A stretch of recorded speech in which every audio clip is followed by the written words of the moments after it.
Аз съм шеф Манчев или аз съм Иван Манчев. Успял човек ли сте? Смятам, че съм успял в това, което правя. Кой е най-големият вип, за който сте готвил? Те са много. Като започнем от Бил Клинтън, Владимир Путин, след което Били Джонс, от над 40 президента съм подготвил храна. Най-голямата загубена инвестиция? И много са, сега няма да ги споменавам като сума, но са много. Най-върховия момент от живота ви? Най-върховия момент от живота ми, децата ми са, семейството ми, децата, това са ми върховите постижения. А най-неприятният момент от живота ви? Смъртта на баща ми. 5 любими ястия. Започвам с сарми, розов домат с сирене, след което обичам телешки стек, паста карбонара, телешко Уелингтън. Кога последно уволнихте някого? Наскоро. А вас уволнявали ли са ви? Не. Най-добрият ресторант, в който сте бил? Робиншон Кошо в Париж. Защо нямате ваш кулинарен канал? Напротив, аз имам през Lidl, готвим с Готви с Lidl, което е YouTube канал, който показва много рецепти, издал съм много книги, над 6 книги съм направил, така че... Какво не бихте рекламирали за пари?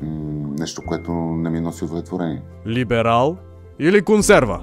И двете. Каква е била първата ви кола? Моята първа кола беше Лада.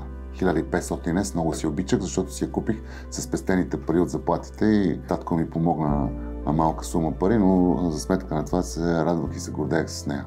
Любим спорт? Любим спорт, хокей на лед и футбол. Най-екстремното нещо, което сте правил? Не съм скачал с парашут, ако говорим за екстремно. Екстремно по-скоро винаги съм съобразявал, но обикалянето на Еверест с самолет. Какво мислите за Макарон БГ? Смятам, че е една компания, която се развива добре, с много добро бъдеще и работи професионално. Летял ли сте с балон? Не съм летял с балон. Макарон БГ ви подарява полет с балон.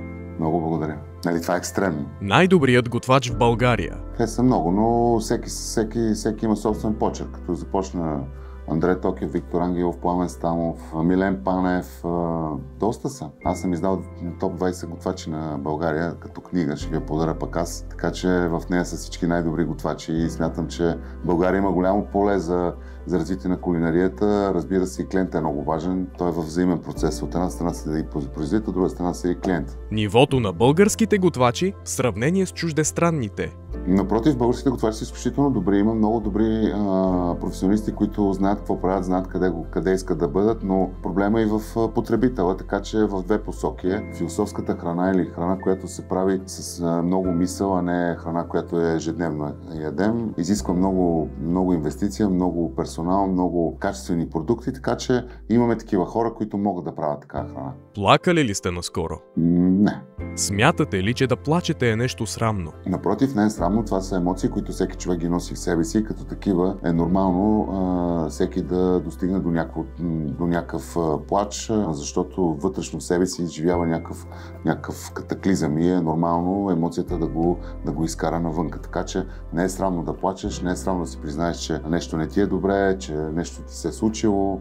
Нали, въпросът това е, аз го смятам повече за сила, отколкото за слабост. За какво мечтае успешен човек като вас? Мечтае първо за здраве, след което за всичко останало, което му носи удовлетворение и нещо, което човек си създава цели. Аз мечтая, примерно, за ресторантите са ми добри, да предлагаме добра храна.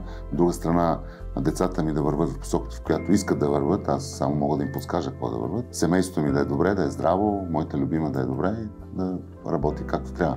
Вярвате ли в извънземни? Вярвам в силата, която има, защото смятам, че има сила, Бог, която е създала всичко това, което ние в момента ползваме. Вярващ човек съм, смятам, че има Бог, който е всеки ден с нас, всеки ден около нас и това, което ние сме, е благодарение на тази сила, наречена Бог. Колко време ви отнема да изберете подарък за близки? Зависи от близкия ми. Когато става въпрос за много близък човек, разбира се, знам той какво обича, какво носи, какво няма, какво има и тогава ми е по-лесно. Когато ми е по-познат човек, тогава ми е по-трудно.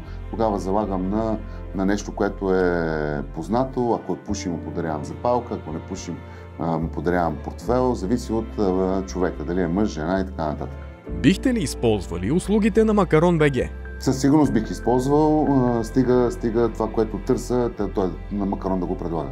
Пожелайте някакво преживяване на зрителите на Макарон. Бих пожелал първо да са здрави, след което да не се притесняват да пробват храна, да пробват ресторанти, да пробват любими места.